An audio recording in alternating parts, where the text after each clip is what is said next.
All right, guys, we are live. This is the Millionaires in Medicine Club Q&A session. And so what I'm going to do is go through the questions people have been asking inside the club and make sure to get them answered for you. So right now we have like 4,200 members or so inside Millionaires in Medicine Club. And the whole purpose is really for it to be a community and an educational platform for medical professionals who want to clear debt and build wealth. And so people ask all sorts of stuff, questions related to student loan payoff, questions related to investing, real in the stock bond market, real estate investing, tax strategy, increasing income, side hustles, you name it, it's in there. So we'll dive in. And there's several questions I wanted to hit for today. So let me read those off to you. We'll kind of kick off with that. All right. So good question. Jessica asked, I did a backdoor Roth IRA this year through Fidelity, which is good for you, Jessica.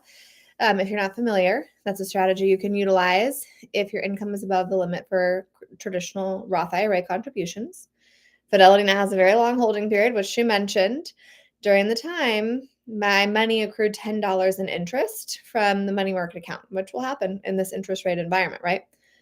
What's the best way to go about that, fixing that problem? So honestly, the easiest thing to do is to just convert it to Roth. It zeroes out your traditional IRA and then allows you to reset at zero for you to execute your backdoor Roth IRA the subsequent year without having to worry about that pro rata rule. Now, remember, that's a taxable conversion. What are the taxes on a $10 conversion, right? They're minuscule, but it is a taxable conversion. Anytime that you're converting traditional to Roth, it is a taxable event outside of saying, hey, look, this is a non-deductible IRA contribution, which is what you're doing in the backdoor Roth IRA.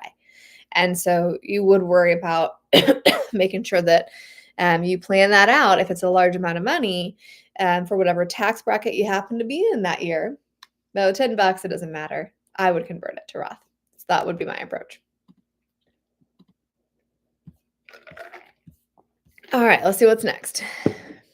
All right, Morgan asked, curious to hear what other people are doing. I'm on the SAVE plan, and I'm doing PSLF. Originally, I planned to utilize SAVE to build up an emergency fund and savings for a house. Now that PSLF may be having significant changes in terms of what organizations qualify, I'm having second thoughts. Not sure about sticking with this, blah, blah, blah. Should I just aggressively pay the loans off? First off, we're having a live event next week. That's going to be a student loan update. Highly recommend you attend that. Everyone that will be inside the Millionaires in Medicine Club will be invited, and we're going to run through what's already changed, what's potentially changing, and things people are worried about for the future.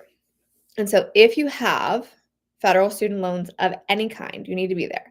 This is something like the people that are actually in our coaching program, we're updating them every single week. It is rapidly changing and giving them the lay of the land on a literal weekly basis so that they can be apprised of what's going on, avoid all the misinformation, and actually make the most out of this time period.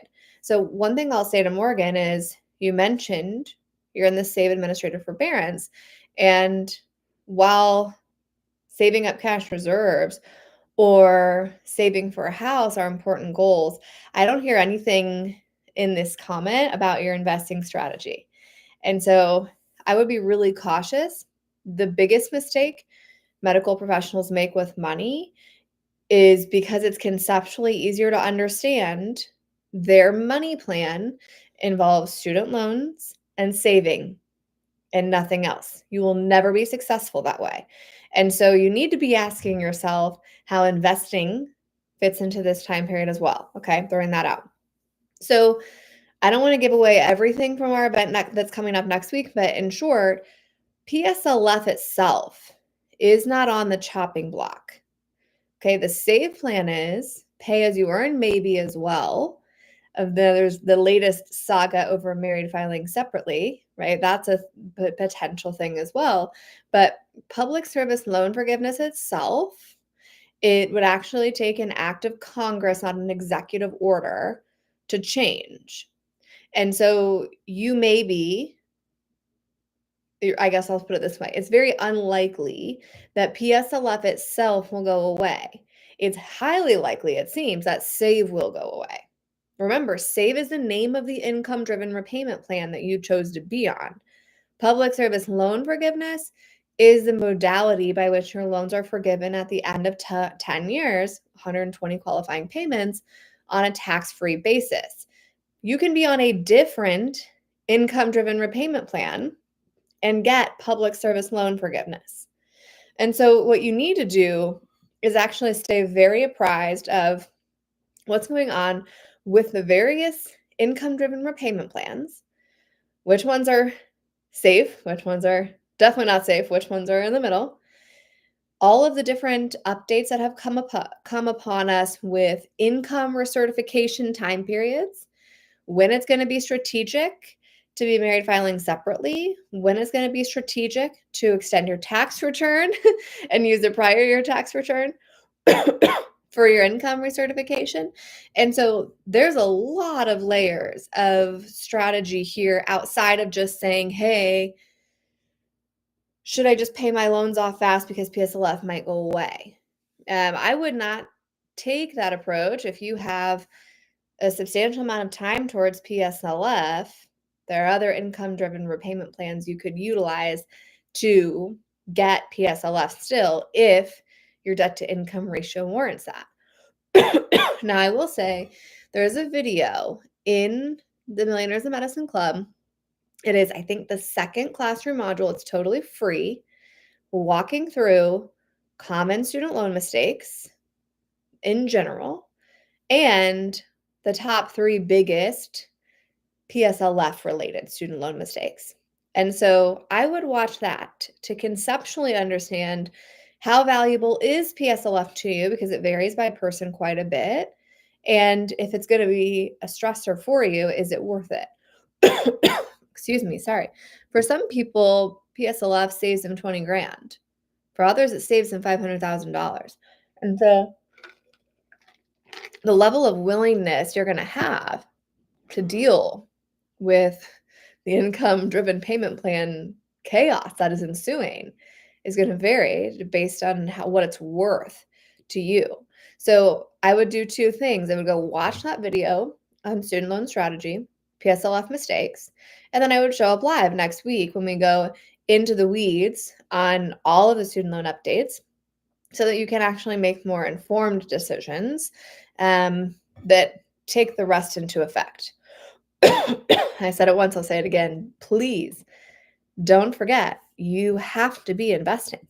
The student loan strategy is like a fraction of your money journey. And it by itself isn't going to get you anywhere but a $0 net worth, right? When those are forgiven or they're paid off.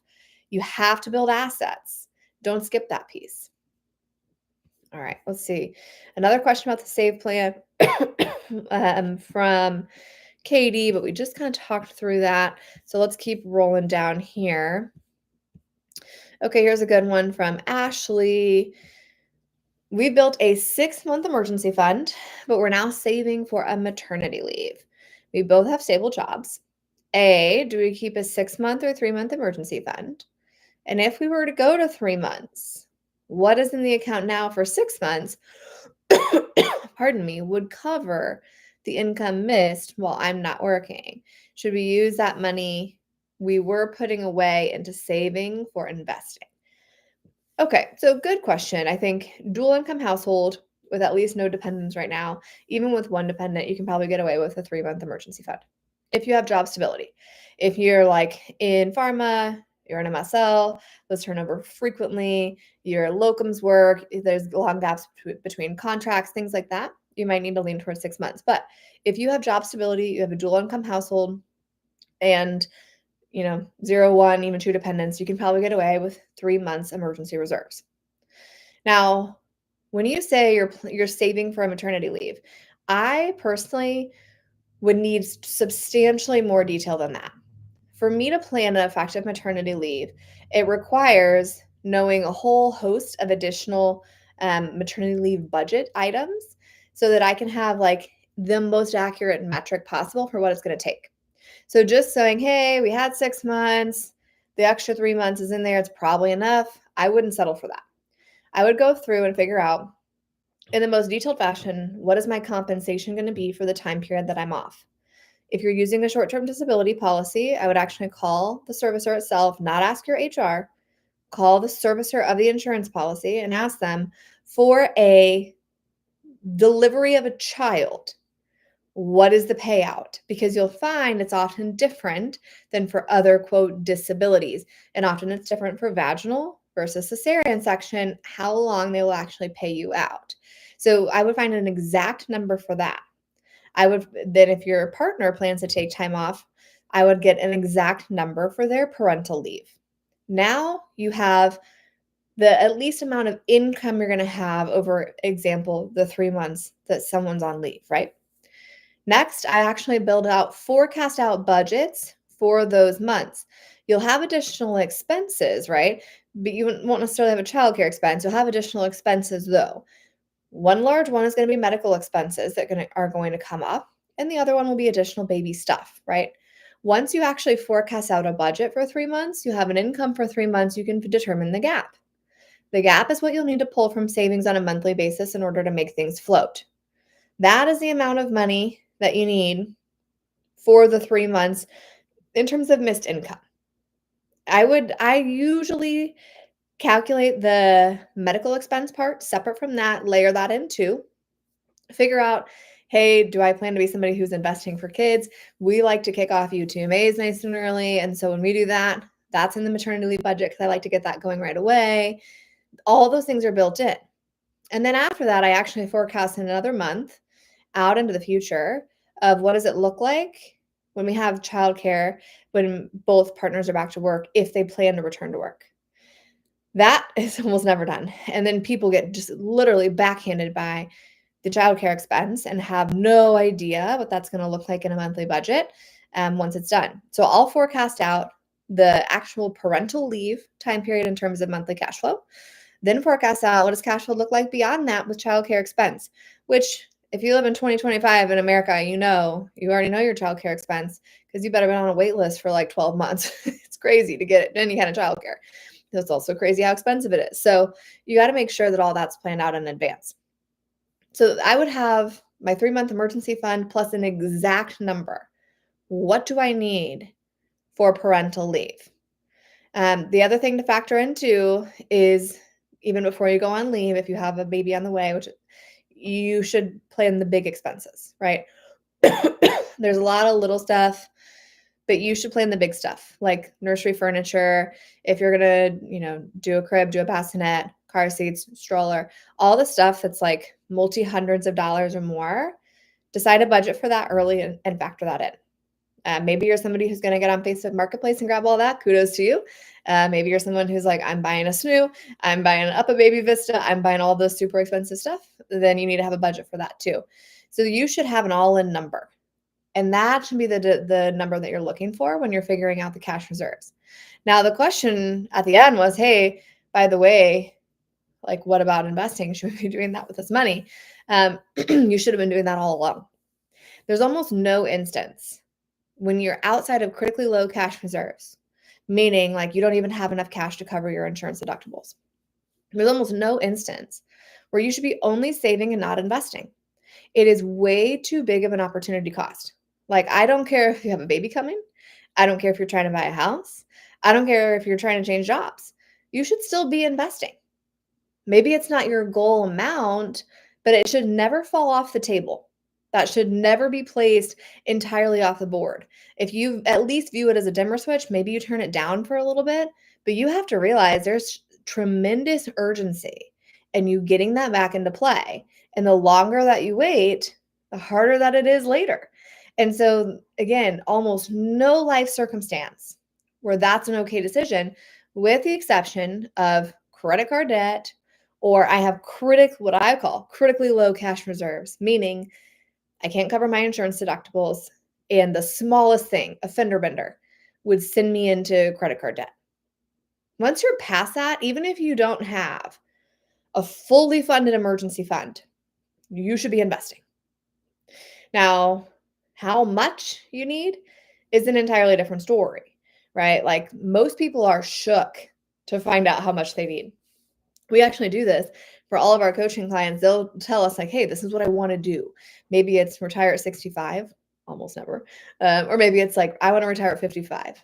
I want to hit coast fire at 40 and reduce hours. I want to hit that at 45, or I want to take a 5-year sabbatical when my kids are little. What's it take? And so we'll do all the math and like run all the numbers and be like, here, this is what it takes. And instantly, ubiquitous response, anxiety, overwhelm of like, oh, crud. It's more than I thought, right? So I'll guarantee you this, if you don't know yet, what is the number I need in portfolio to actually make the life I'm after come true? Factoring in inflation, if you don't know the number, you're not on track to hit it. I've actually never met a person ever, and I've talked to thousands of medical professionals about money. I've never met a person ever who didn't know the number and yet was on track to hit it. So it's a pretty safe assumption. If you're like, am I investing enough? Am I on track to hit my number? And I say, what's your financial independence number? What's the age? And what's the number that associates with that age? And you can't give me a number, you're not on track. So that's key. That's key. And if you're like, how do you even like start to go about that? How do I start to think about like, it's millions, right? How do I create millions of dollars as a 6-figure earner? Like I don't earn 7 figures, how does that even happen? Go into the classroom in the Millionaires in Medicine Club. I think it's the third module. It's, again, totally free video walking you through the mechanics of actually converting a 6-figure income, not a subspecialized surgeon's income, a 6-figure income into a 7-figure net worth, multi-7-figure net worth. Like, how does that actually happen? What do you need to do? What's it take? That video goes through that. So watch that if you haven't yet. And I think that will help reframe a little bit of the structure of what that needs to look like in order for you to actually make it happen. And by the way, the longer you wait, the harder it is. I mean, honestly, it's not like some weird or fake urgency thing.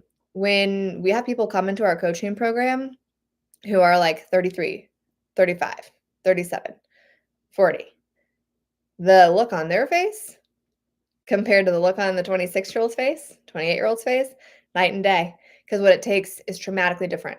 Dramatically different. If you're starting and you're already in your 30s, it's a lot harder. It's not impossible. By no means impossible. But it's a lot harder. All right. Cassie asked, where does everyone go to do their investing? So many online places. Hard to know what's legit and what's a scam. I've only invested so far through my employer.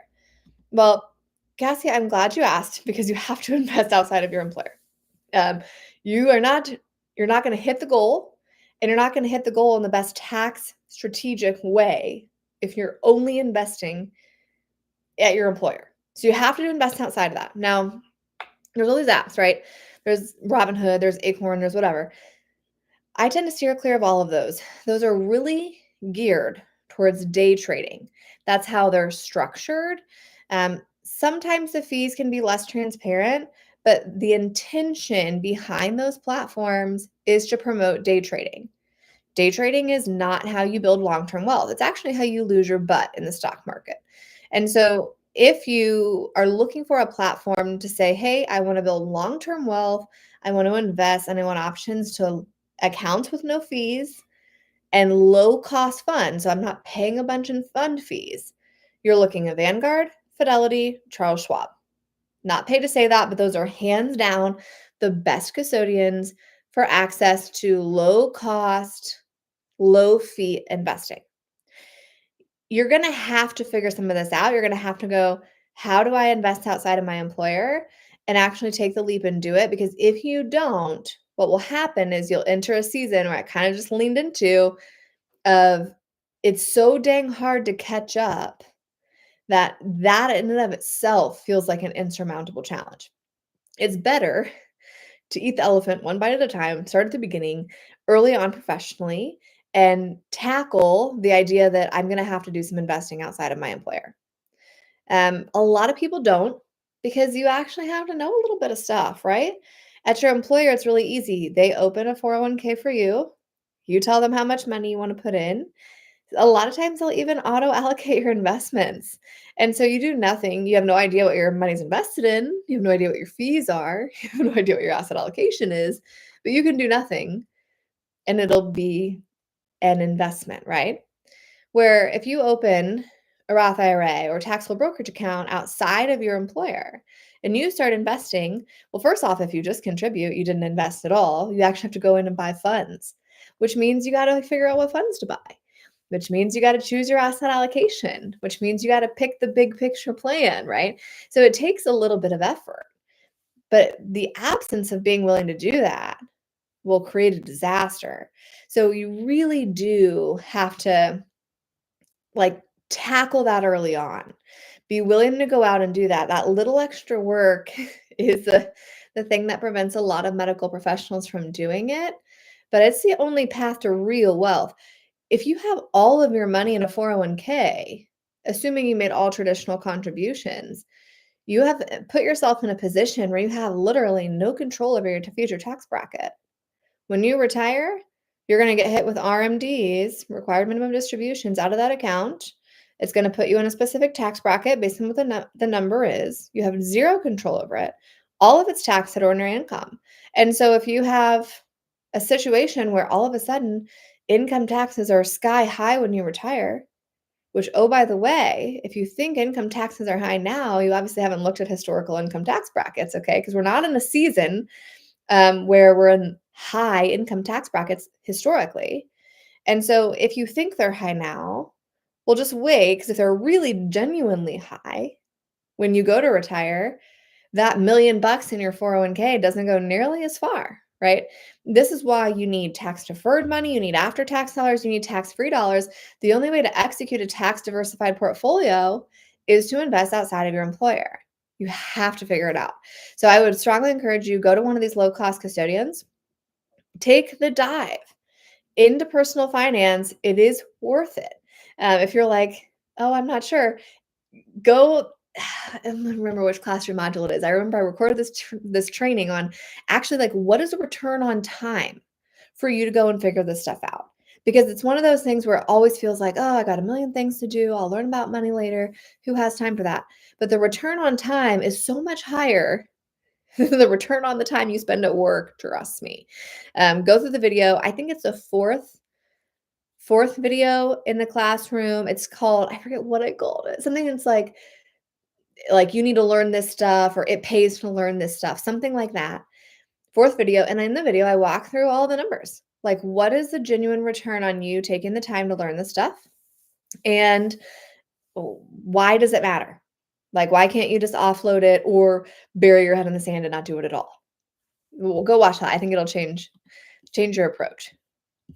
All right, let's see if we've got time for one more question. Quick. Mm-mm-mm.